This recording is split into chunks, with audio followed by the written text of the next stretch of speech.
बर्तमान देखो मधुबाबू पेंशन योजना मासिक भत्ता को लेकिन बहुत बड़ गोटे अपडेट सामना को आसी जो मैंने वार्धक्य भत्ता विधवा भत्ता भिन्नक्षम भत्ता और कोविड अनाथ होता शिशु मान मासिक भत्ता मिलता है।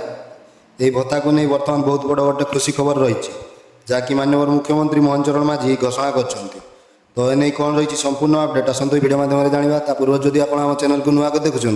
ताले आम चैनल को एवं सब्सक्राइब करूँ एमती नुआ नुआ इनफॉर्मेटिव वीडियो देखापी।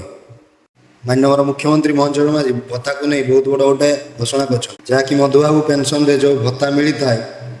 यही भत्ता को नहीं राज्य सरकार बहुत बड़ गोटे घोषणा कर प्रति मास 20 तारीख सुधा मधुबाबू पेंशन योजनार जो मासिक भत्ता रही भत्ता को प्रदान करने सुनिश्चित करने राज्य सरकार निर्देश देते।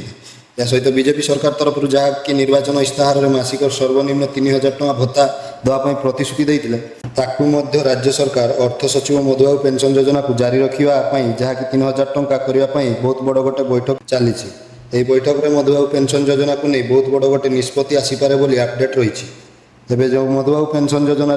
मासिक भत्ता जो 1000 टଙ୍କା दि जाऊँगी एथर 3000 टଙ୍କା पाइपारती बोली सूचना मिलूँ। या सहित राज्य में सामाजिक सुरक्षा भिन्नक्षम सशक्तिकरण विभाग में अतिरिक्त सचिव रही समस्त जिलापाल को चिठी लिखि राज्य सरकार जो ब्लाकमा सामाजिक सुरक्षा जो मधुबाबू पेंशन योजना सामिल पेंशन भत्ता प्रदान करा प्रदान में विलंब होता अवगत कर मासिक भत्ता प्रति मास 15 तारीख में जनसेवा दिवस में प्रदान कर भत्ता बंटन किंतु प्रति मास शेष सप्ताह पर्यंत चलुवर सरकार नजर आसी तेणुक भत्ता पाता हिताधारी को बहुत कष्ट होवार सम्मुखीन होगा पड़ू किसी हिताधारी जहाँकि बंटन होता स्थान को आसीपार से राज्य सरकार व्यक्तिगत हस्तक्षेप कर प्रति मास 20 तारीख सुधा हिताधारी को भत्ता प्रदान करने राज्यर समस्त जिलापाल मानू जहाँकि विभाग पक्षर निर्देश दि जाए।